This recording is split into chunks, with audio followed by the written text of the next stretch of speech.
الحمد لله نحمده ونستعينه ونستغفره ونؤمن به ونتوكل عليه ونعوذ بالله من شرور أنفسنا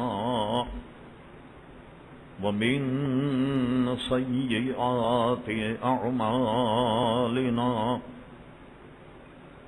من يهده الله فلا مضل له ومن يضلله فلا هادي له ونشهد أن لا إله إلا الله وحده لا شريك له ونشهد أن سيدنا ومولانا محمدا عبده ورسوله أرسله بالحق بشيرا ونذيرا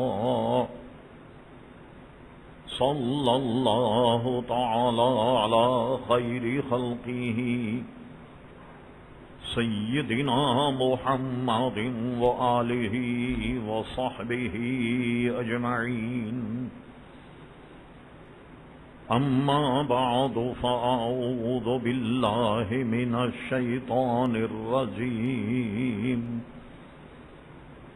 بسم الله الرحمن الرحيم سبحان الذي أسرى بعبده ليلا من المسجد الحرام إلى المسجد الأقصى الذي باركنا حوله لنريه من آياتنا إنه هو السميع البصير صدق الله مولانا العظيم وصدق رسوله النبي الكريم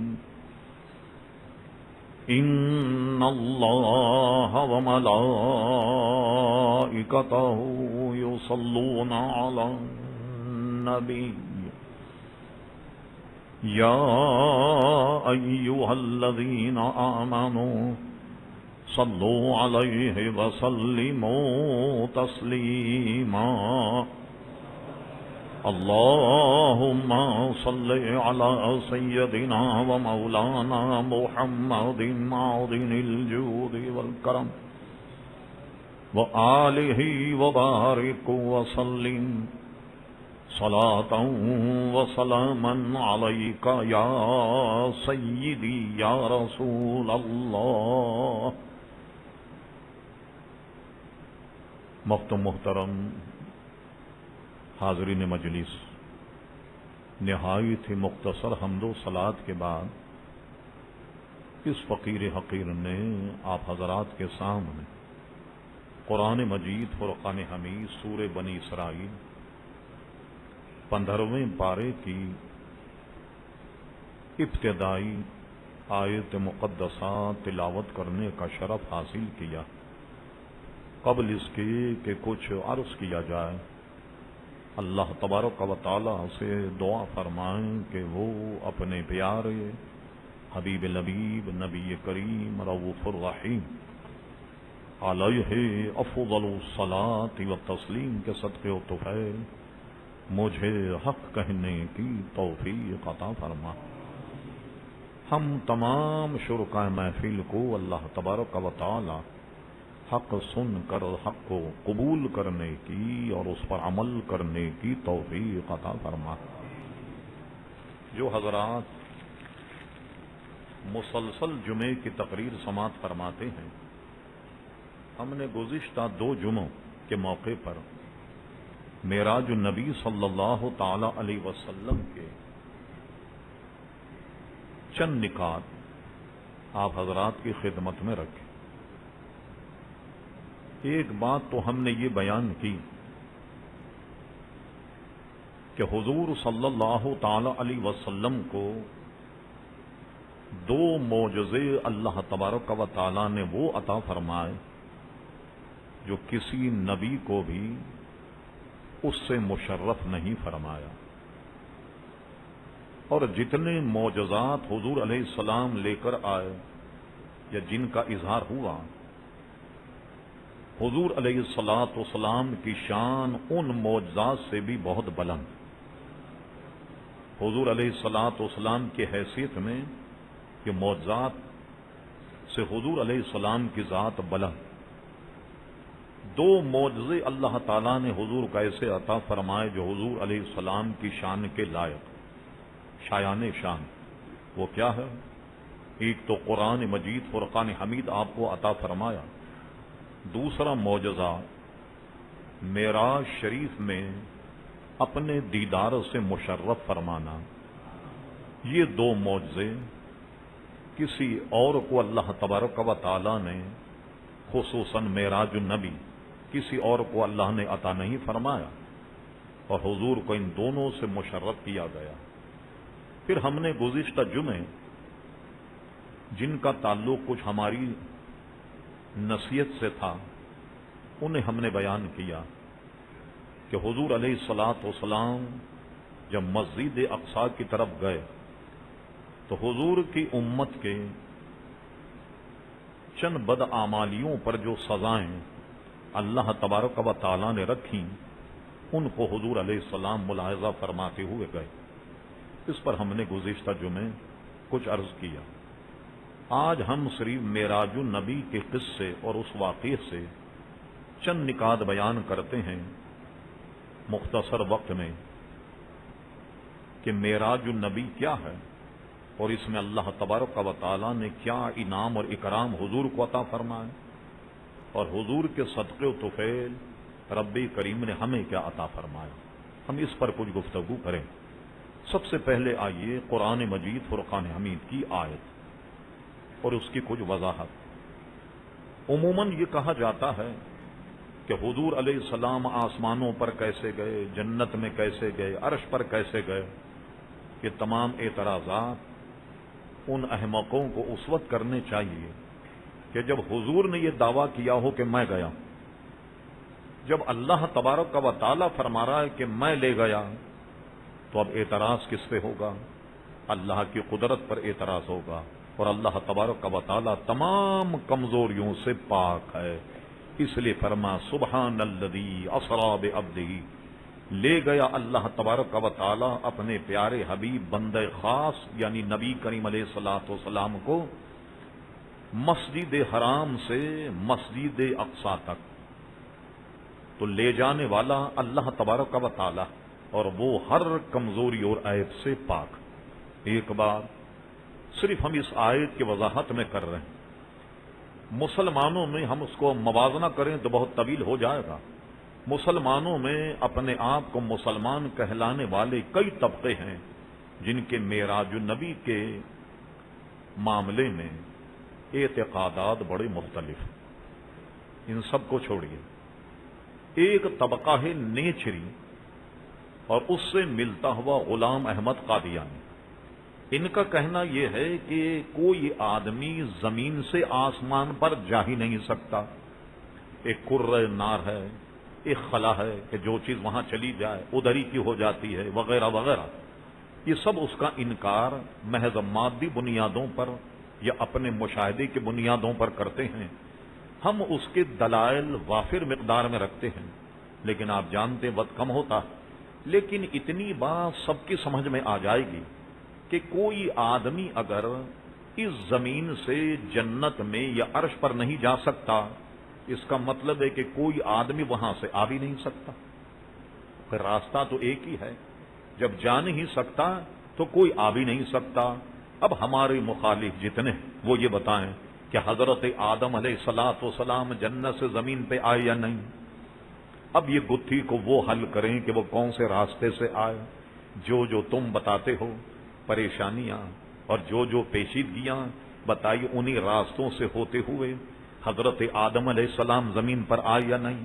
اور یہ یاد رکھی اہل سنت بڑے با ادب لوگ، ذری سی بھی بے ادبی اللہ کے نبی کی شان میں ایمان چلے جانے کا باعث بن جاتی۔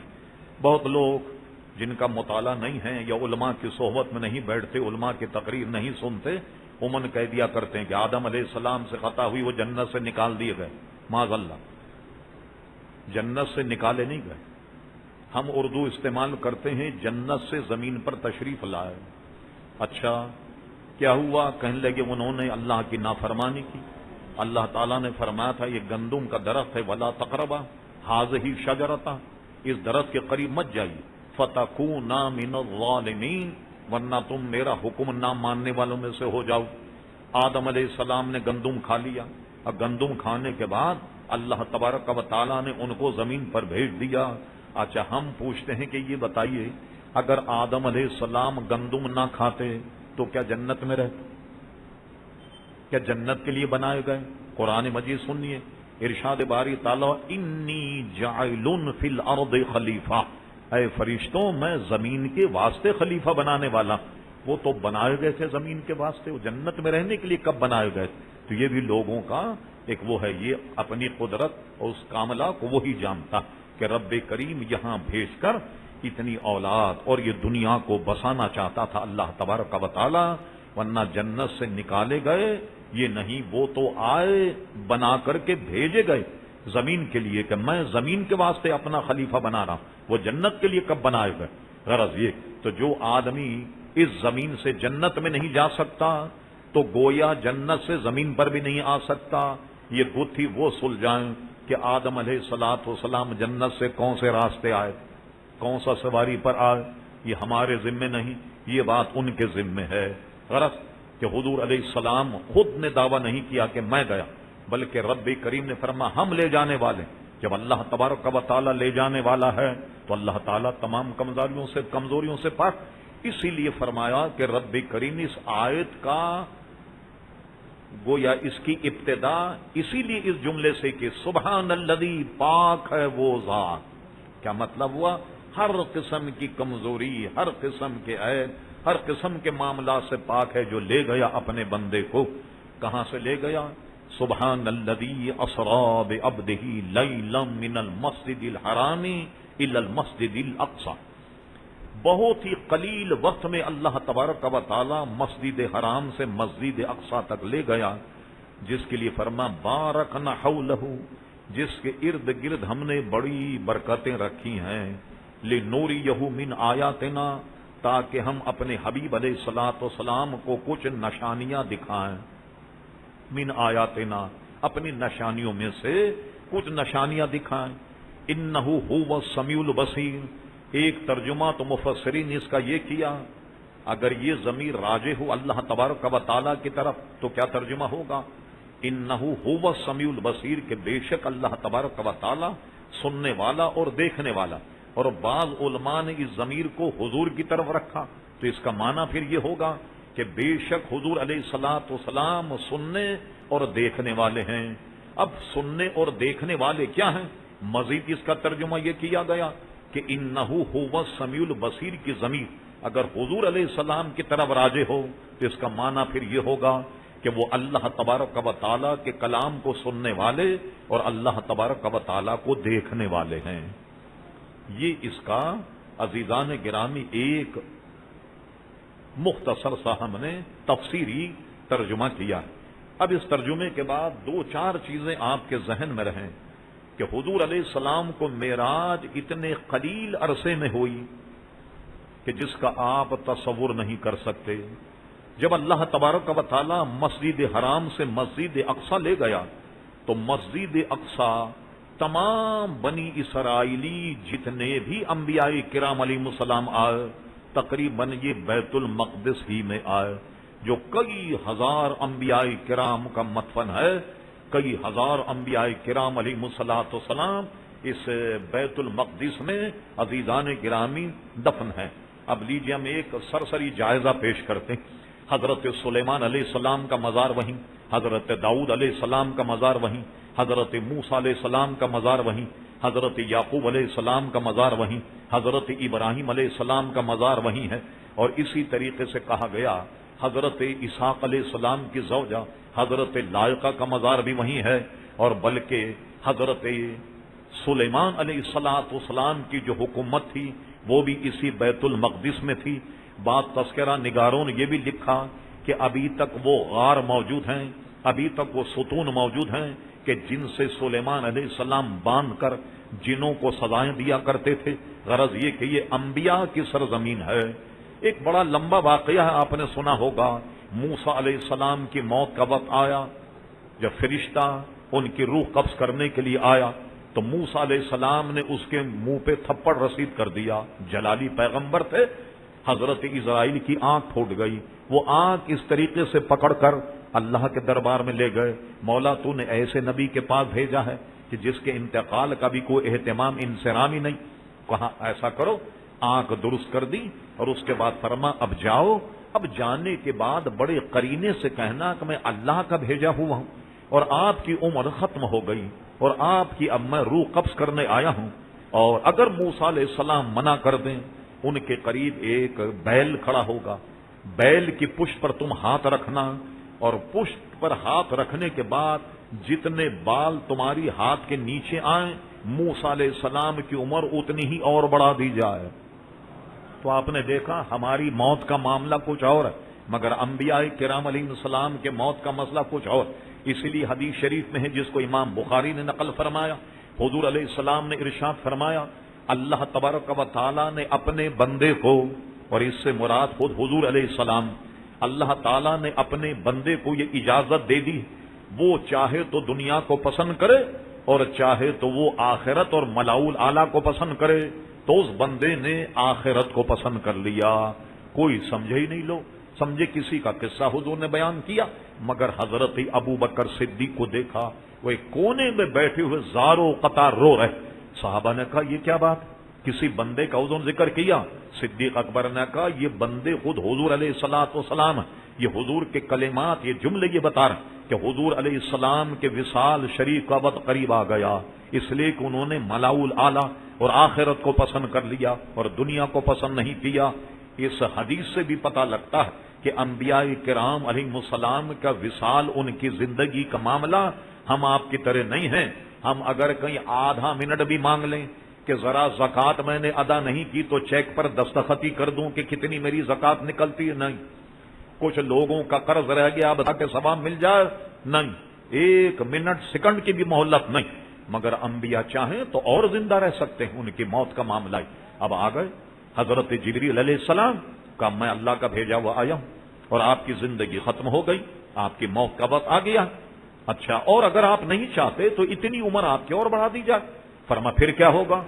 کہ موت تو صاحب پھر بھی ہوگی۔ کہنے لگے اچھا پھر ایسا کرو تم ابھی لے چلو، مگر ایسا کرو کہ مجھے بیت المقدس لے جاؤ، وہاں میری روح قبض کرنا۔ امام مسلم رحمۃ اللہ علیہ یہ حدیث فضائل موسیٰ علیہ السلام کے باب میں لائے۔ موسیٰ علیہ الصلوۃ والسلام پہنچ گئے بیت المقدس، ٹھیک، اور وہاں ایک قبر کی قبر، وہ سمجھ گئے کہ میرا ہی معاملہ، وہ قبر میں لیٹ گئے اور اس کے بعد ان کا وصال ہو گیا۔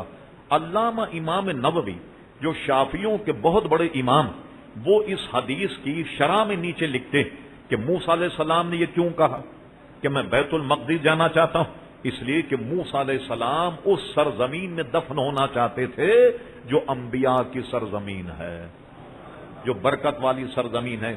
اسی طریقے سے حضرت یعقوب علیہ السلام نے حضرت یوسف علیہ السلام کو یہ وصیت کی کہ میرا جب انتقال ہو تو مجھے بیت المقدس میں گویا دفن کرنا، اور اس طرح یعقوب علیہ السلام کو بیت المقدس لے جایا گیا اور وہاں ان کو دفن کیا۔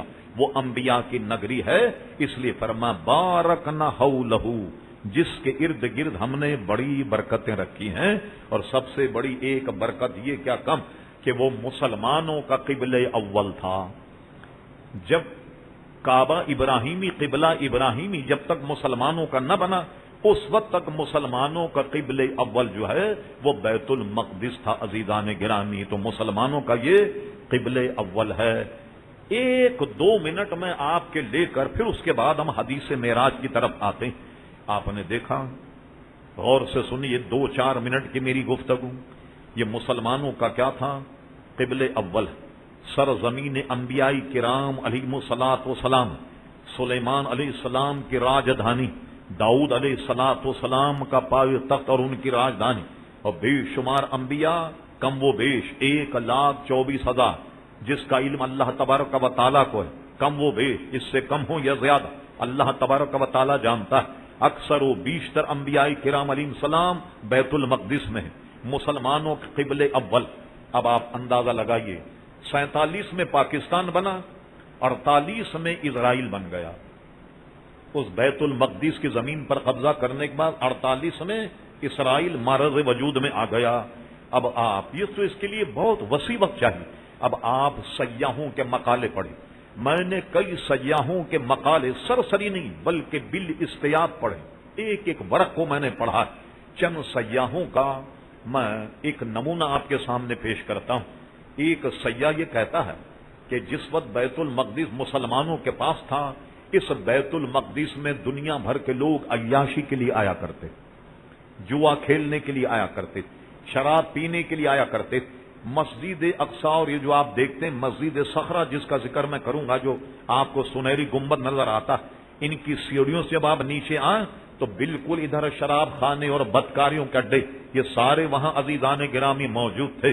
ایک سیاح لکھتا ہے کہ میں جب وہاں پہنچا، خوش قسمتی میری کہ عید کا چاند نظر آ گیا۔ میں نے کہا سبحان اللہ، آج ہم مسجد اقصی میں تراویح پڑھیں گے۔ جب تراویح کا وقت آیا، امام صاحب جب مصلی پہ آئے تو داڑھی نہ مونچھ، انہوں نے نماز پڑھائی، اور جب نماز پڑھائی مصلی پہ کھڑے ہو کر تو انہوں نے قرآن مجید، جیسے ہم حفظ قرآن مجید پڑھتے ہیں 30 پارے، وہ تراویح 30 پاروں والی نہیں بلکہ علم ترى کیفا سے تراویح ہوئی۔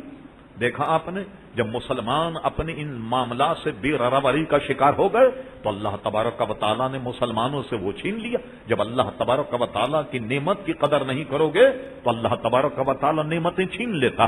یہ ایک بہت بڑی نعمت مسلمانوں کے پاس اللہ تبارک و تعالیٰ نے وہ نعمت چھین لی۔ میں سمجھانے کی ایک حدیث بیان کرتا، اور اس کو ہم نے آداب دسترخوان میں بڑی تفصیل سے اس کو بیان کیا۔ حضور علیہ الصلوۃ والسلام ایک دن گھر تشریف لائے، ایک روٹی کا سو کا ٹکڑا کہیں پڑا ہوا، حضور نے اٹھایا، اٹھانے کے بعد اس روٹی کے ٹکڑے کو صاف کیا۔ امام الانبیاء، سید الانبیاء، عرش کے مکین، لامکاں کے مکین، صاف کیا۔ صاف کرنے کے بعد روٹی کا سو کا ٹکڑا تناول فرما لیا، اور اس کے بعد ام المومنین حضرت عائشہ صدیقہ سے فرمایا کہ صدیقہ، کھانے پینے کی چیزوں کی قدر کیا کرو، اس لیے کہ روٹی جب کسی قوم سے منہ موڑ لے تو واپس نہیں آتی۔ اگر روٹی کھانے پینے کی چیزوں کا ادب نہ کرو، فرمایا کہ پھر واپس نہیں آتی۔ کیسے واپس نہیں آتی؟ آپ جانتے میں دنیا گھومتا ہوں، لیکن میں اس کا حوالہ اس لیے دیتا کہ ایسا نہ ہو کہ مولانا اپنے کرو فر کا بیان کرو، میں دنیا گھومتا ہوں۔ تنزانیہ آپ جائیں، بہت سے لوگ یہاں کچھ تو 2-4 مل جائیں، تنزانیہ کو دیکھا انہوں۔ تنزانیہ میں پوری قوم کے آدمی 3 وقت کی روٹی نہیں کھاتے، 70% آدمی 1 وقت کی روٹی کھاتا ہے۔ اندازہ لگائیے، 3 وقت کی روٹی 70% عوام کو نہیں۔ صومالیہ میں کیا حال ہو رہا ہے، اسی طرح اور دنیا گھوم لیجیے آپ، کیا حال ہو رہا ہے مسلمانوں۔ جب انہوں نے کھانے پینے کی چیزوں کی قدر نہ کی تو اللہ تبارک و تعالیٰ نے وہ نعمت جو ہے ان سے واپس لے لی۔ جب لوگوں نے بیت المقدس کی قدر نہ کی، جو انبیاء کرام علیہ السلام کی زمین ہے، خدا نہ خواستہ، خدا نہ خواستہ، وہ تو سرزمین انبیاء، جس کی قدر نہ کرنے کی وجہ سے وہ چھن گیا۔ پاکستان تو کبھی قبلے اول رہا نہیں بھائی، پاکستان میں تو کوئی قبلہ نہیں، پاکستان میں تو کسی نبی کا مزار نہیں کہا جاتا۔ مفتی احمد یار خان صاحب رحمت اللہ علیہ اپنی تفسیر میں گجرات میں کسی 2 نبیوں کی نشاندہی کی ہے کہ وہاں ان کا مزار ہے۔ حقیقت حال اللہ تعالیٰ بہتر جانتا، مگر ہماری سرزمین کوئی مکہ مکرمہ، مدینہ منورہ، بیت المقدس سے زیادہ مکرم محترم تو نہیں ہے۔ تو میں کہنا یہ چاہتا تھا، اگر ہم نے اپنی کل نہیں سدھاری اور اسی طرح گانا بجانا ہوتا رہا، اسی طریقے سے ڈرامے اور ننگی فلمیں چلتی رہیں، لوگ دیکھتے رہے، اللہ تعالیٰ کی نعمتوں کا شکر ادا نہ کیا اور بے راروی کا شکار رہے، خدا نہ خواستہ کہ یہ نعمت بھی ہم سے نہ چھین لی جائے۔ کہ میں اس طرف اشارہ کرنا چاہتا، لہذا اپنی کل کو صحیح کر لیا جائے. یہ نہیں کہ بولنے والا بڑا نے، مجھے بھی بدلنا چاہیے اپنی روش، اور آپ کو بھی اپنی روش بدلنا چاہیے. کہیں ایسا نہ ہو کہ بیت المقدس کی طریقے سے یہ پاکستان بھی ہمارے ہاتھ سے چلا جائے، کہ جس میں سارے برے کام ہو رہے ہیں یا نہیں. آپ سب حضرات تمام جان، میں بھی بالکل کوئی سپر مین تھوڑی الگ رہتا ہوں، آپ ہی میں رہتا ہوں، کیا مجھے پتا نہیں کہ یہاں کیا کیا ہو رہا؟ تو کہیں پاکستان بھی تباہ اور برباد نہ ہو جائے. اللہ تعالیٰ سے دعا کیجیے اللہ تعالیٰ پاکستان کی حفاظت فرمائے. غرض یہ تھوڑا بیک گراؤنڈ تھا. بارکنا حولہ لنوریہ من آیاتنا. علماء فرماتے ہیں اس کا تعلق آسمان سے ہے، ہم چند آسمان کی نشانیاں اپنے حبیب کو دکھانا چاہتے. اب آئیے مسلم شریف اور بخاری شریف میں دونوں میں حضرت انس ابن مالک کی بڑی تفصیلی حدیث ہے کہ جس کو حدیث معراج ہی کہا گیا، کیونکہ اس میں سارے معراج کا ذکر ہے تو اس حدیث کا نام ہی حدیث معراج رکھ دیا گیا. کیا ہوا؟ اس میں سے کچھ اقتباس، حدیث تو بڑی طویل، چند اقتباس. حضور علیہ الصلوۃ والسلام کہا جاتا ہے کہ 51 سال کی عمر، کہا جاتا ہے کہ 52 سال کی عمر. اعلان نبوت کے بعد 11 سال گزرے یا 12 سال گزرے. حضور علیہ السلام حتیم میں سو رہے تھے، جبریل امی آئے 50,000 ملائکہ کے ساتھ حرم شریف میں آتے. حرم شریف میں حضور علیہ السلام کو جگایا اور اللہ تبارک و تعالیٰ کا پیغام دیا کہ اللہ تبارک و تعالیٰ آپ کو یاد فرما رہا. اور یہ پیغام دینے کے بعد حضور علیہ السلام کو لٹایا، اور لٹانے کے بعد بغیر کسی چھری یا خنجر یا کسی تیز دھار ایسے انگلی سے حلق سے لے کے ناف تک حضور کے شگاف لگایا. شگاف لگانے کے بعد دل کو نکالا، اور دل کو نکالنے کے بعد 3 مرتبے زمزم شریف سے دھویا گیا. اور جو فرشتے تھے ان کے پاس بڑے بڑے طباق تشت سونے چاندی، اس میں نہ جانے کیا کیا رحمتیں، کیا کیا حکمتیں، کیا کیا برکتیں ہوں گی. یہ سب کے سب حضور کے سینے میں انڈیل دیے گئے، اور انڈیلنے کے بعد میں دل کو اپنی جگہ پیوست کر دیا گیا. اور اس کے بعد جبریل امی نے حضور علیہ السلام کے سینے کو بند کر دیا. راوی کہتے ہیں حضور کا سینہ یہاں سے یہاں تک چیرا گیا. تو انہوں نے کہا یہاں سے یہاں تک کا کیا مطلب؟ یعنی یہ حلق سے یہاں تک؟ انہوں نے کہا ہاں، یہاں سے لے کے ناف تک سینہ چیرا گیا، اور اس کے بعد سینے کو بند کر دیا گیا. حکمت اور جو بھی اللہ کی طرف سے نعمت برکت وہ حضور کے سینے میں ڈال دی گئیں. اب اس کے لیے ایک جانور آیا. راوی نے ان سے پوچھا کہ کیا اسی کا نام براق تھا؟ کہا ہاں اسی کا نام براق، جو گھوڑے اور خچر سے کچھ چھوٹا تھا، گدھے کی سواری اس سے کچھ بڑا تھا، جس کو براق کہا گیا. اس پہ حضور علیہ السلام کو بٹھایا گیا، اور بٹھانے کے بعد 50,000 فرشتوں کی معیت اور ان کے ساتھ حضور بیت المقدس پہنچے. مسلم شریف میں جو حدیث ہے اس میں اتنا اضافہ ہے کہ فرمایا جب میں بیت المقدس کی طرف پہنچا، جب چلنے لگا تو میں نے دیکھا کہ موسیٰ علیہ السلام اپنی قبر میں نماز پڑھ رہے تھے. انہیں میں نے نماز پڑھتے ہوئے دیکھ، جس سے اہل سنت یہ مسئلہ نکالتے ہیں کہ انبیاء کرام ایسے زندہ ہیں کہ وصال کے بعد وہ اپنی قبروں میں صرف زندہ ہی نہیں ہیں بلکہ اپنی قبروں میں نماز بھی پڑھتے ہیں اور جہاں چاہے تشریف لے جا سکتے. جیسا کہ معراج کی حدیث میں ہے، حضور فرماتے ہم نے موسیٰ علیہ السلام کو دیکھا وہ قبر میں نماز پڑھ رہے ہیں. ہم جب بیت المقدس پہنچے مسجد اقصی تو دیکھا کہ سارے لوگ وہاں موجود، تمام انبیاء کرام مرحبا مرحبا یا نبی صالح کہہ کر انہوں نے سب نے ہمارا استقبال کیا. یہ جو آپ پیلا گنبد دیکھتے ہیں چمکتا ہوا، یہ اصل میں ہے صخرہ، اس کو گنبد صخرہ کہا گیا.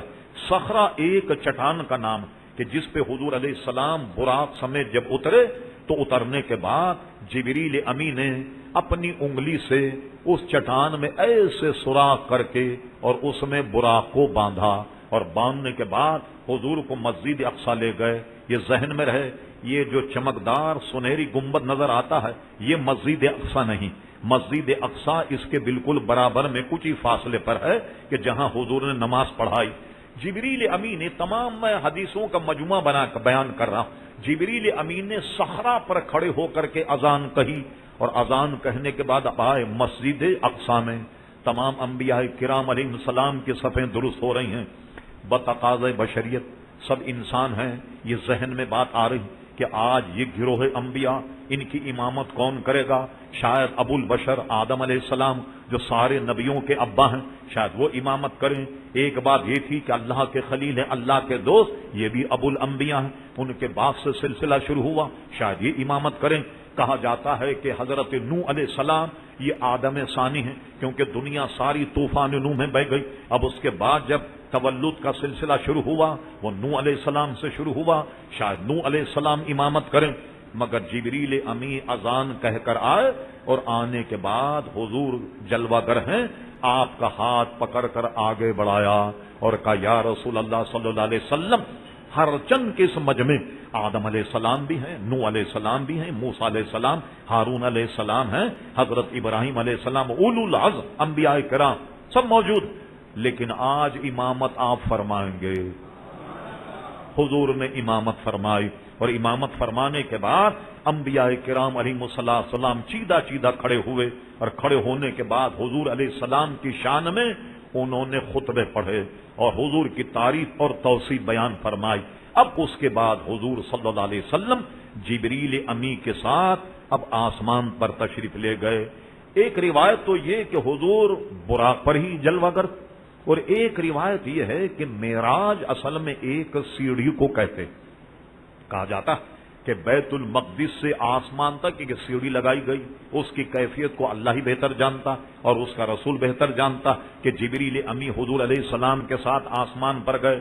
اور بخاری شریف میں یہ ہے کہ جب آسمان پر پہنچے جبریل امی نے دروازہ کھٹکھٹایا، حالانکہ بخاری شریف کی ایک روایت سے یہ پتہ لگتا کہ تمام فرشتوں کو معلوم تھا کہ اللہ کے حبیب آسمانوں پر تشریف لا رہے ہیں، مگر دروازہ بالکل بند ہے۔ دروازہ کھٹکھٹایا گیا، اوپر کا جو دروغہ نگراں ہے پہلے آسمان کا، پوچھا کون؟ کہا جبریل۔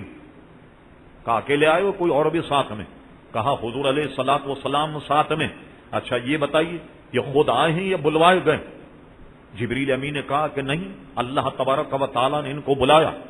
تو یہ کہنے کے بعد آسمان کا دروازہ کھلا، جبریل علیہ الصلوۃ والسلام کے ساتھ حضور پہلے آسمان پر گئے۔ بڑا طویل واقعہ۔ ایک ضعیف شخص کو دیکھا، نورانی چہرہ، ضعیف شخص، دہنی جانب کچھ پرچھائیاں، کچھ سائے جیسے، بائیں جانب کچھ سائے کچھ پرچھائیاں۔ جب یہ دہنی جانب دیکھتے ہیں تو مسکراتے ہیں، بائیں جانب جب دیکھتے ہیں تو زار و قطار روتے ہیں۔ پوچھا جبریل یہ کیا معاملہ؟ کہا حضور آگے بڑھیے، ان کو سلام کیجیے، یہ آپ کے ابا حضرت آدم علیہ السلام۔ حضور علیہ السلام آگے بڑھے اور اپنے ابا کو سلام کیا، وہ تو ابو الانبیاء سارے نبیوں کے ابا ہیں۔ پوچھا جبریل یہ کیا معاملہ کہ جب یہ ادھر دیکھتے ہیں تو ہنستے، ادھر دیکھتے ہیں تو روتے ہیں؟ کہا یا رسول اللہ صلی اللہ علیہ وسلم، حضرت آدم علیہ السلام کی وہ اولاد جو ایمان لائے گی یا ایمان لائی، انہیں دکھایا گیا کہ جب اپنی ایمان والی اولاد کو وہ دیکھتے ہیں تو وہ ہنستے ہیں، مسکرا، اور جو بے ایمان، جو ایمان نہیں لا، اس طرف جب حضور علیہ السلام ملاحظہ فرماتے ہیں تو آدم علیہ السلام روتے ہیں اپنی اولاد کے ایمان نہ لانے پر، ان کی بے ایمانی پر آدم علیہ السلام سے ملے۔ اب طبقاً ان طبق آسمانوں کو رونتے ہوئے حضور پہنچ گئے۔ ادریس علیہ السلام، یحییٰ علیہ السلام، عیسیٰ علیہ السلام، چھٹے پہ موسیٰ علیہ السلام، ساتویں پہ حضرت ابراہیم علیہ السلام۔ جب یہاں پہنچے تو حضور نے جیسے زمین پر ایک نماز پڑھائی اور تمام انبیاء کو حضور کا مقتدی بننے کا شرف حاصل ہوا، اسی طرح بیت المعمور میں بھی اذان کہی گئی۔ یہ فرشتوں کا قبلہ ہے جو ساتوں آسمان کے اوپر۔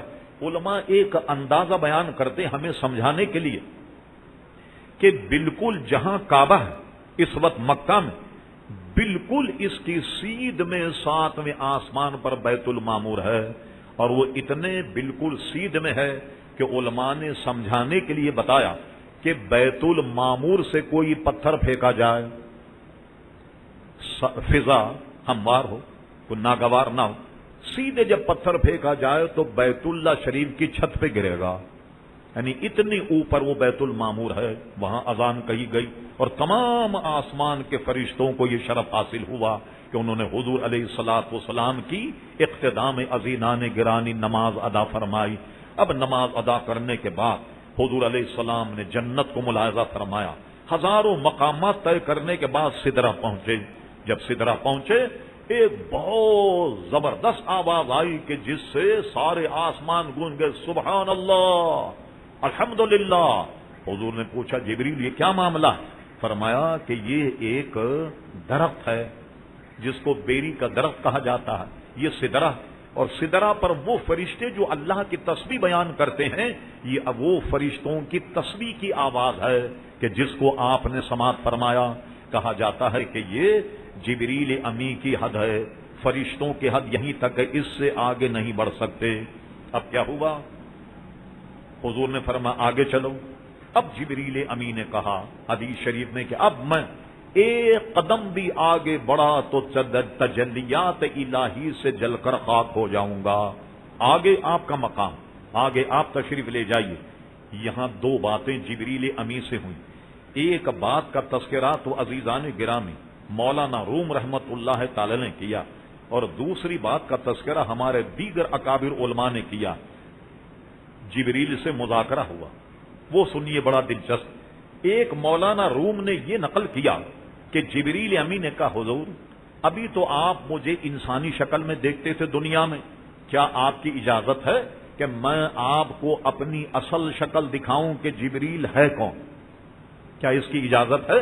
حضور نے فرمایا ہاں تمہیں اجازت، اس لیے کہ اب سے پہلے کیا ہوتا تھا، حضور کے ایک صحابی تھے جو بڑے شکل و صورت میں بڑے حسین تھے، جن کا نام تھا دحیہ کلبی۔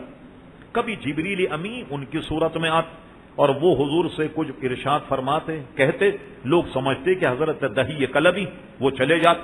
اب حضور جب وہی لکھواتے تو پتہ لگا او یہ تو دحیہ کلبی نہیں، یہ تو جبریل امی تھے، پھر وہی لکھوائی جاتی۔ اور جیسا کہ مشکاۃ شریف میں سب سے پہلی حدیث یہی ہے کہ صحابہ کہتے ہیں ہم نے ایک آدمی کو دیکھا کالے بالوں والا، سفید کپڑے پہنا ہوا، شکل و صورت میں بڑا حسین، لگتا تو ہے کہ کوئی مسافر ہے مگر کوئی اس کے ہاتھ میں نہ بستہ ہے نہ بوریا، کچھ نہیں، اور آن کر کے حضور کے گھٹنوں سے گھٹنے لگا کر بیٹھ گیا، سوالات کرنے لگا۔ جب حضور جواب دیتے ہیں، کمال یہ ہے کہ جواب دینے کے بعد سائل جو سوال کرتا ہے وہ کہتا اچھا ٹھیک ہے ایسی بات ہے۔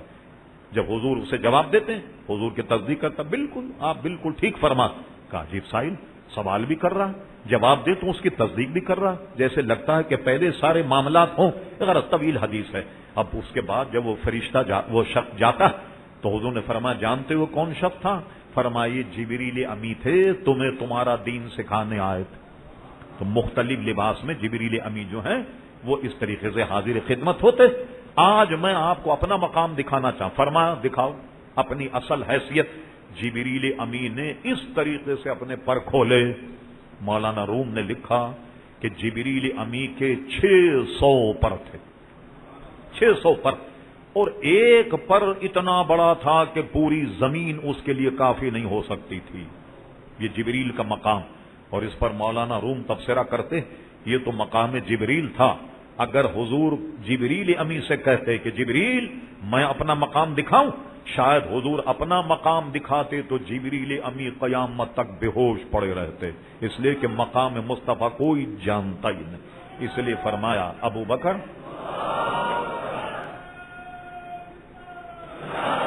حضرت ابو بکر صدیق رضی اللہ عنہ فرمایا یا ابا بکر میری حقیقت کو سوائے میرے رب کے کوئی نہیں جانتا۔ تو جبریل امی بھی جن کی حقیقت سے شناسا نہ ہو، اب آدمی جب بات کرتا ہے تو ہنسی آتی ہے، دل لگی ہوتی ہے، ارے آپ تو حضور کی ایسی تعریف کرتے ہیں، حضور کو ان کے مقام سے بڑھا دیتے ہیں۔ ارے حضور کا مقام تو جبریل کو پتا نہیں، تمہیں کہاں سے پتا لگ گیا؟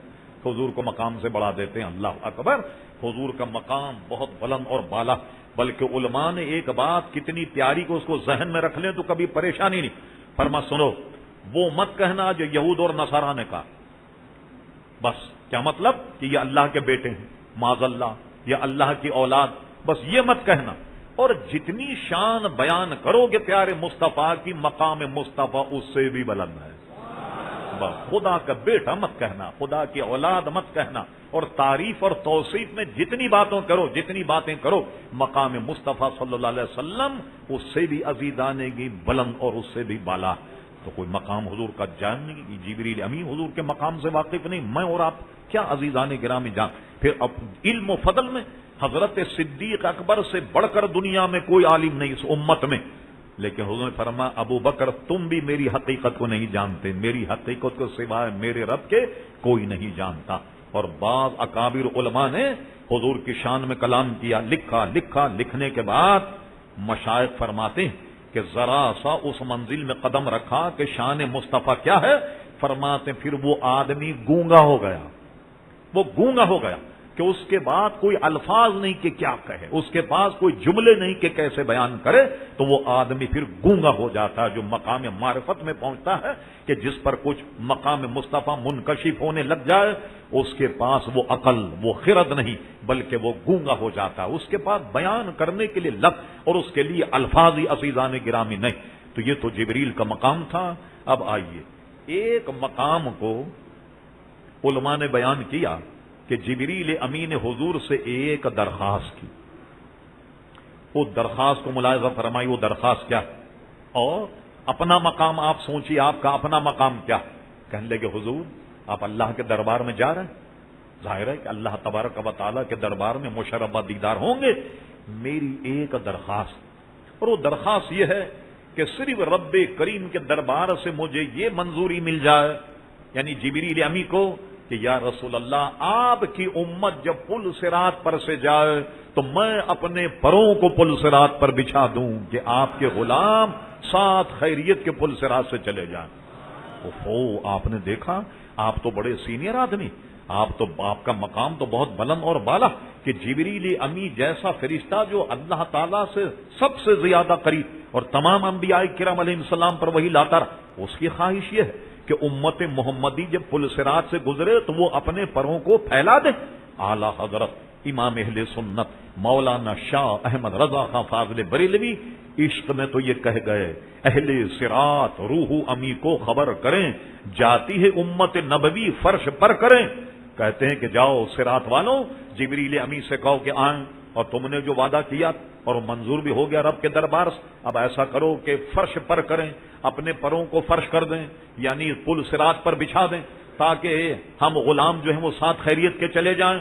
لیکن میں آپ کو دعوت فکر دیتا ہوں کہ آپ اگر جبریل امی کے پر سے جائیں، آپ کا کوئی میزبان آپ کی آمد پر بہترین قسم کے قالین لگائے، بہترین قسم کی چادریں اور چاندیاں بچھائے، آپ جب آئیں تو آپ کے پیر میں گوبر لگا ہوا کیچڑ اور رونگتے ہوئے چلے آئیں، تو وہ کیا کہے گا؟ میزبان کا اچھا مہمان ہے، ہم تو سمجھ رہے کہ کچھ عقل و خرد کا مالک ہوگا، یہ دیکھ رہا ہے اتنے قیمتی قالین لگے، اتنی شاندار چادریں اور چاندیاں، اور یہ گندے غلیظ قدموں سے رونگتا ہوا یہ مہمان آیا، بتائیے آپ کا میزبان کیا کہے گا؟ اب آپ اپنے ذرا سا دماغ کی بتی جلائیے، کل تو جبریل امی نے پر بچھا لیا تو ہم کیسے گناہگار سیاکار، کیا ہم نے کبھی مراقبہ کر کے سوچا کہ کون کون سے گناہ ہم نے کیے؟ نمازیں چھوڑی، روزے رکھے، پتہ نہیں کس کا مال کھایا، کس پر ظلم کیا، کس کو گالیاں دی، کس کے ساتھ کیا کیا، کتنے برے برے عمل ہم نے کیے، اور بات تو بہت بری۔ آپ ایک لسٹ نکال لیجئے، ساری امتیں جو تباہ ہوئی ہیں اپنے اپنے گناہوں پر، کوئی بدکاری میں تباہ ہوا، کوئی کم تولنے پر تباہ ہوا، کوئی صرف اتوار اور اس کا جناب ہفتے کا احترام نہ کرنے پر تباہ ہو گئی داؤد علیہ السلام کی قوم۔ آپ ان سب کا حساب لگائیے، وہ ساری برائیاں ہم سب میں موجود، وہ ساری برائیاں ہم سب میں موجود، تو کیسے جاؤ گے؟ جبریل امی نے تو پر بچھا دیے، ہمارے تو پیروں میں بڑی غلاظت لگی ہوئی، اب کیسے جائیں گے ہم؟ اللہ اکبر۔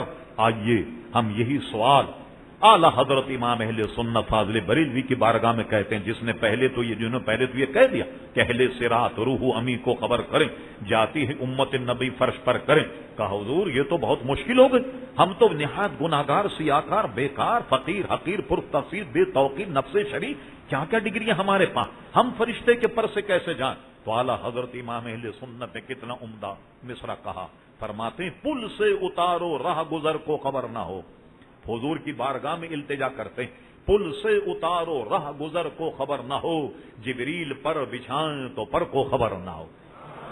یا رسول اللہ صلی اللہ علیہ وسلم آپ ہی اہتمام انسنام کر دیں کہ جب جبریل جب پر بچھائیں تو ہمیں پل صراط سے ایسے گزاریے کہ جبریل پر بچھائیں تو پر کو خبر نہ ہو۔ اللہ اکبر۔ یہی ایک بات ذہن میں آتی غلط، لیکن ایک مذاکرہ ہوا، اپنی خواہش کا اظہار تو کیا، اس سے پتہ لگا کہ جبریل امی کو پیارے مصطفیٰ کی امت کتنی محبوب ہے، اپنے پروں کو بچھا رہے ہیں تاکہ آپ ساتھ خیریت کے چلے جائیں۔ اور حضور فرماتے ہیں سبحان اللہ کہ پل سے جب ہم اور آپ جائیں گے تو حضور ہاتھ پھیلائیں، رب سلم رب سلم، اللہ تعالیٰ یہ میرے غلام ان کو ساتھ خیریت کے گزار۔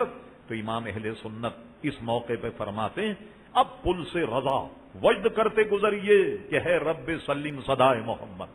جب حضور صلی اللہ علیہ وسلم یہ فرماتے ہوں گے کہ یہ میرے غلام ساتھ خیریت کے گزر جائیں تو اب پریشانی کی کیا بات، اب تو وجد کرتے ہوئے جاؤ پل صراط سے کہ ہے رب سلم صدائے محمد۔ ذرا کہ حضور صلی اللہ علیہ وسلم اب آگے بڑھے۔ علماء نے ایک بات یہاں یہ لکھی کہ جبریل امین نے تو ساتھ چھوڑ دیا، حضور کے لیے ایک سواری لائی گئی جس کا نام رفرف تھا، وہ بڑے ہرے رنگ کی سواری، حضور اس پر جلوہ گر اور اس سے عرش تک پہنچے، اور عرش پر جب حضور جلوہ گر ہوئے تو سبحان اللہ اعلی حضرت امام اہل سنت کتنی پیاری بات کہہ گئے، زہے عزت ہو اطلاع محمد۔ آپ نے دیکھا حضور کی عزت اور رفت اور بلندی، زہے عزت ہو اطلاع محمد کہ ہے عرش حق زیر پائے محمد صلی اللہ علیہ وسلم۔ عرش الہی نبی کریم علیہ السلام کے پاؤں کے نیچے ہے، کیا شان ہے پیارے مصطفیٰ۔ اور اس کے بعد ایک طبقہ تو کہتا ہے کہ عرش پر، پھر اس کے بعد اہل سنت و جماعت کا ایک طبقہ اس کا قائل ہے کہ عرش سے پھر آپ لامکاں چلے گئے، کہاں جہاں یہاں وہاں ساری چیزیں بالکل بیکار، اس کا نام ہی لامکاں۔ اور وہ کیا ہوا، وہی لامکاں کے مکی ہوئے، سر عرش تخت نشیں ہوئے۔ یہ نبی ہیں جن کے مکاں ہیں، یہ وہ خدا ہے جس کا مکاں نہیں، لامکاں ہے اللہ تبارک و تعالی۔ اور اپنے حبیب کو لامکاں بلایا، اور بلانے کے بعد وہاں کیا ہوا، حضرت عبداللہ ابن عباس کی حدیث ہے کہ حضور صلی اللہ علیہ وسلم نے اللہ تعالیٰ کا دیدار کیا۔ حضرت عبداللہ ابن عباس کی حدیث ہے کہ ایک مرتبہ سر کی آنکھوں سے دیکھا اور ایک مرتبہ دل کی آنکھوں سے دیکھا۔ اور کیسے دیکھا، نظر نہ تو ادھر ادھر بہکی نہ پلک جھپکی، ایسے اللہ تبارک و تعالیٰ کا دیدار حضور صلی اللہ علیہ وسلم نے کیا۔ اور اس کے بعد قرآن مجید نے فرمایا وَكَانَ قَابَ قَوْسَيْنِ أَوْ أَدْنَىٰ، اللہ نے وہ قرب حضور کو عطا فرمایا کہ دو کمانوں کا فاصلہ رہ گیا یا اس سے بھی قریب۔ فَأَوْحَىٰ إِلَىٰ عَبْدِهِ مَا أَوْحَىٰ، پھر اللہ تبارک و تعالیٰ نے جو چاہا اپنے حبیب علیہ الصلوۃ والسلام پر وحی فرمائی۔ اب آئیے، جو چاہا وحی فرمائی، وہ وحی کیا تھی، وہ کیا باتیں ہوئیں، کیا مسائل ہوئے، اس کا مختصر سا تذکرہ۔ ایک تذکرہ تو تمام حدیث کی کتابوں میں باب التشہد میں ہے، التحیات کے بیان۔ رب کریم نے فرمایا میرے حبیب دنیا سے آؤ، کیا لائے ہو، سن کے آپ چونک جائیں گے۔ قرائن یہ کہہ رہے ہیں مولا میں وہ لایا ہوں تیرے دربار میں جو تیرے خزانے میں نہیں۔ ارے آپ کا مولانا کیا کہہ رہے کہ وہ لایا ہوں جو تیرے خزانے میں نہیں ہے؟ اللہ کے خزانے میں کون سی چیز نہیں ہے؟ سبحان اللہ۔ کیا ہوا؟ فرما حبیب کیا لائے؟ کہا التحیات للہ والصلوات والطیبات، اے اللہ تبارک و تعالی میں مالی بدنی قولی عبادت عاجز اور ان کے ساری تیرے دربار میں لایا۔ وہ تو خالق اور مالک ہے، اس میں عاجزی تو نہیں، وہ تو عاجز نہیں، ہاں وہ تو اللہ تبارک و تعالیٰ تو اس سے پاک، تو میں تیرے دربار میں عاجزی لے کر کے آیا ہوں۔ التحیات للہ والصلوات والطیبات۔ رب کریم ان کے تحفے اتنا خوش ہوا کہ ارشاد فرما السلام علیک ایھا النبی ورحمۃ اللہ وبرکاتہ، اے میرے حبیب علیہ السلام تجھ پر میری سلامتی ہو، تجھ پر رحمتیں ہوں اور تجھ پر میری برکتیں ہوں۔ اب ذہن کو تازہ رکھیے، کسی آدمی کو اپنا مدعا مل جائے باقی ساری چیزیں آدمی بھول جاتا ہے، اور دیدار باری تعالیٰ جو اپنی آنکھوں سے کر رہا ہو ساری باتیں ذہن سے نکل جانی چاہیے۔ مگر واہ پیارے مصطفیٰ علیہ السلام کا کرم ہمارے بارے، جب فرما السلام علیکہ ایھا النبی ورحمۃ اللہ وبرکاتہ، تو حضور نے ہمیں کیسے شامل کیا؟ السلام علینا وعلی عباد اللہ الصالحین، مولا تیری یہ رحمت، تیری برکت، تیری یہ گویا رحمت جو ہے، سلامتی، یہ میرے امت کے ان غلاموں پہ بھی ہوں جو تیرے نیک بندے ہیں، جو میرے دامن سے وابستہ۔ اللہ اکبر۔ تو آپ نے دیکھا کہ دربار الہی میں دیدار باری تعالیٰ میں مصروف ہیں، اور الحمدللہ وہ ہمیں نہیں بھولے۔ جب ایسے موقع پہ ہمیں نہیں بھولے تو قیامت میں کیسے بھولیں؟ دیدار الہی ہو رہا، دیدار الہی سے مشرف ہے، مگر ہمیں نہیں بھولے۔ وَعَلَىٰ عِبَادِ اللَّهِ الصَّالِحِينَ کہہ کے حضور علیہ الصلوۃ والسلام نے یاد فرمایا۔ اسی لیے التحیات رکھی گئی۔ ہم جو التحیات پڑھتے ہیں نا، اس لیے یہ اللہ تبارک و تعالیٰ کا ارشاد، اور یہ ہم التحیات پڑھتے ہیں۔ اور لوگ کہتے ہیں وہ ایک واقعہ ہوا تھا نا، اس کی نقل ہے، لیکن سنیے اکابر علماء جن کے نام میں نہیں لے رہا، یہ عنوان اگر ہو اس وقت یہ سارے اسی دلائل سے بیان کریں، صرف علماء کا یہ قول آپ کے ذہن میں رہے۔ فرما جب تم پڑھو نا السلام علیکہ ایھا النبی ورحمۃ اللہ برکاتہ، یہ جان کر پڑھو کہ جیسے تم نماز میں اللہ کے دربار میں کھڑے ہو، اس دربار میں پیارے مصطفیٰ بھی جلوہ گر، اور ایسے پڑھو جیسے تمہاری بات کو پیارے مصطفیٰ سن رہے ہیں۔ اس طریقے سے گویا دل میں اور نماز میں حضور کو حاضر و ناظر جان کر اب حضور علیہ السلام پر درود و سلام پڑھو۔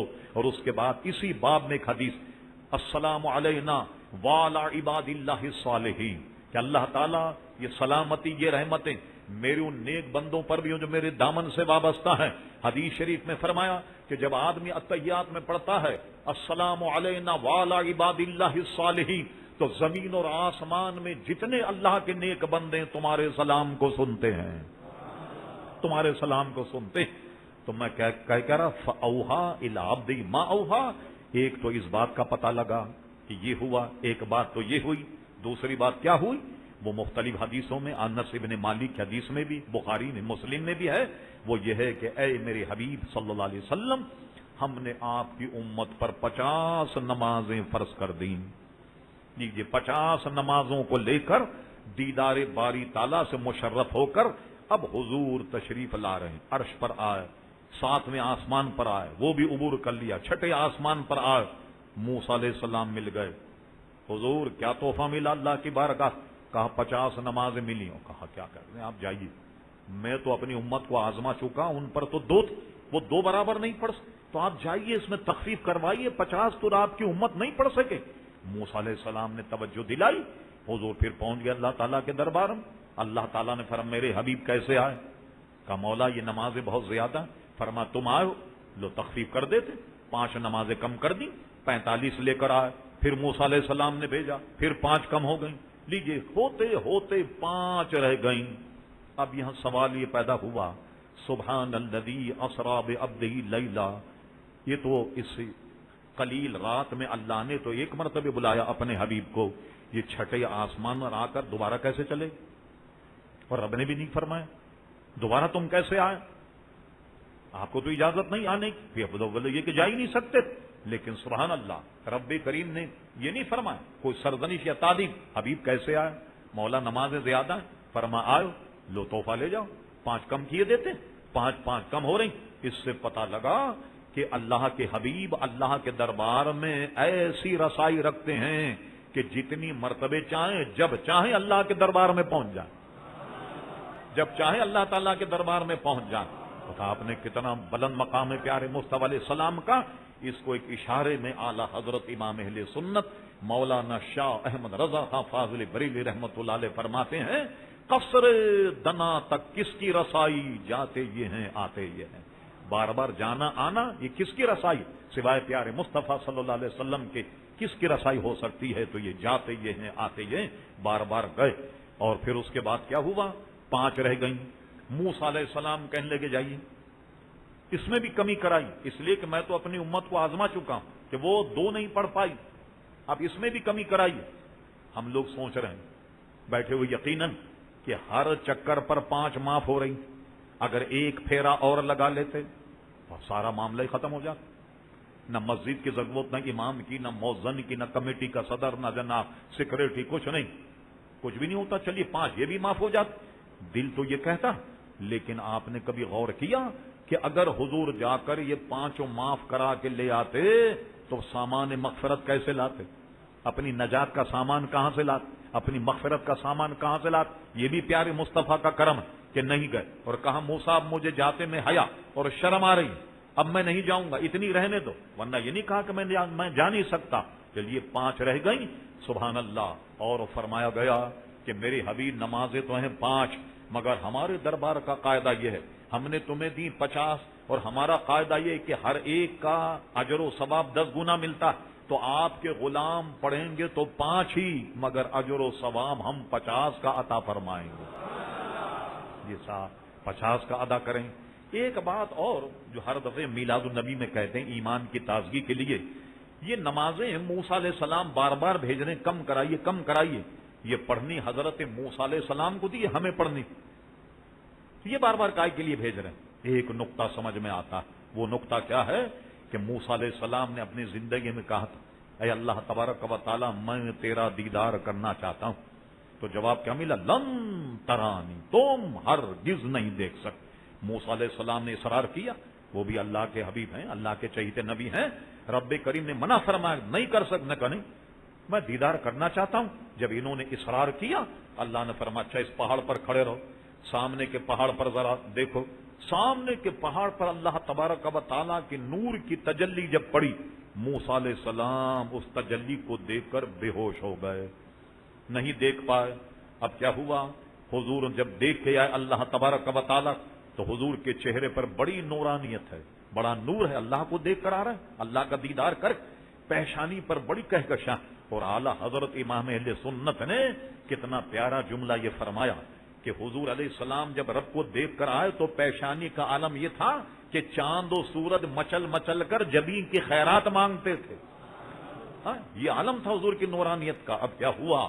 موسیٰ علیہ السلام نے حضور کا دیدار کیا، پھر بھیجا تاکہ پھر دیکھ کر کے آئیں، پھر بھیجا دیکھ کر آئیں۔ انہوں نے یہ کام اس لیے کیا کہ خدا کو تو نہیں دیکھا، اسی کو دیکھ لو جو خدا کو دیکھ کر آ رہا ہوں۔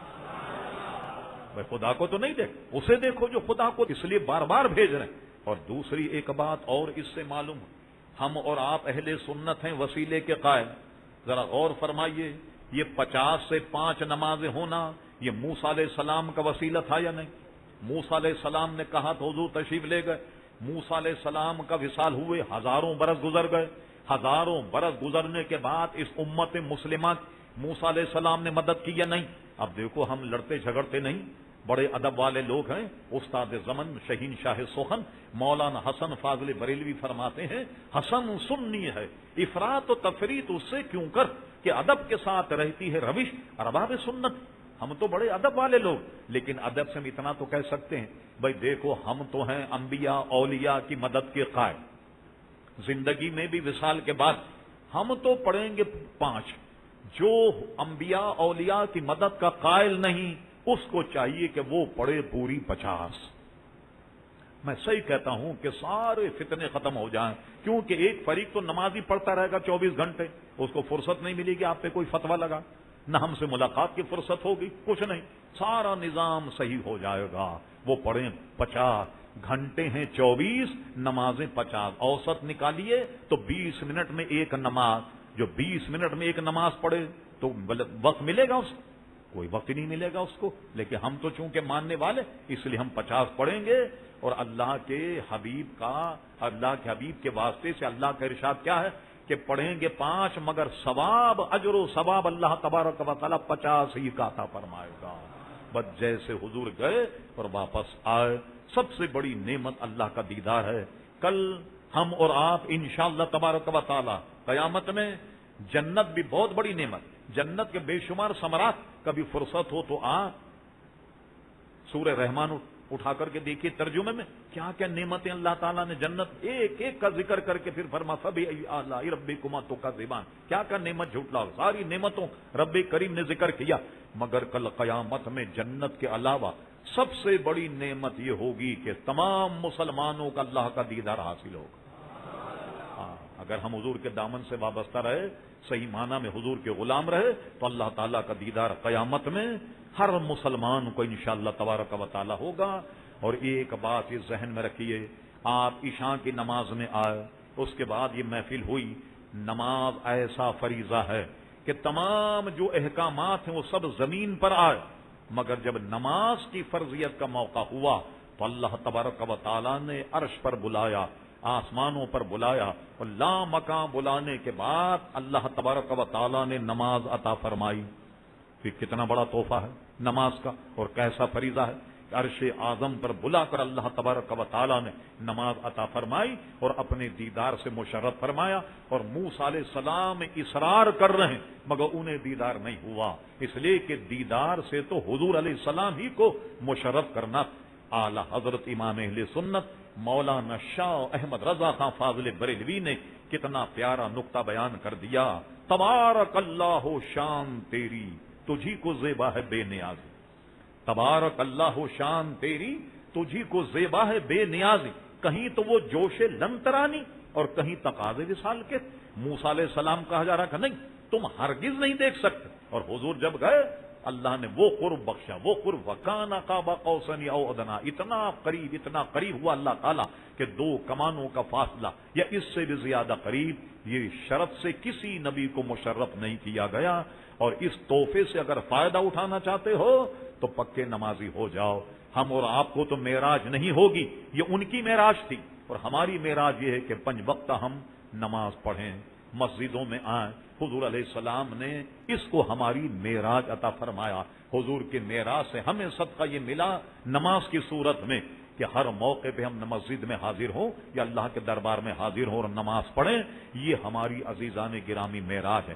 یہ صرف میں نے چند نکات کہ جو معراج النبی سے متعلق تھے بڑی میں نے اس میں تخفیف کی اور اس کو میں نے بیان کیا، اور اہل سنت و جماعت کے نزدیک دوسرے تو کمبد مانتے نہیں، وہ تو 27 تاریخ کو بھی نہیں مانتے، جانے کیا کیا کرتے۔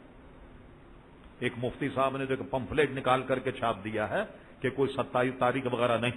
اگر کسی کو سند دیکھنی ہو، بر صغیر کا عظیم محدث شاہ عبدالحق محدث دہلوی رحمۃ اللہ، یہ آج کل کے نہیں ہیں، 100 برس، یہ بریلی شریف کے رہنے والے نہیں، انہوں نے یہ کتابچہ لکھ دیا، یہ دہلی کے رہنے والے تھے، اور ان کا وصال ہوا ہے 1052 ہجری میں۔ 1052 ہجری کا اب اندازہ لگائیے، 400 سال پہلے کے بزرگ ہیں، اور انہوں نے اپنی کتاب ما ثبت من السنہ رجب شریف میں معراج النبی کے فضیلت کو بیان کیا، اسے برکت والی رات بیان کیا۔ اسی لیے اہل سنت اس رات جاگتے بھی ہیں، عبادت بھی کرتے ہیں، اور اس کے دوسرے دن اب الحمدللہ روزہ بھی رکھتے ہیں کہ حضور علیہ السلام کے معراج شریف کی برکت حاصل ہو۔ یہ سحری کا وقت کیا ہے؟ 5 بج کے آخری وقت، اور جو حضرات روزہ رکھیں ان کے لیے گزارش ہے کہ آخری سحری بند کرنے کا وقت جو ہے وہ 5:26 ہے۔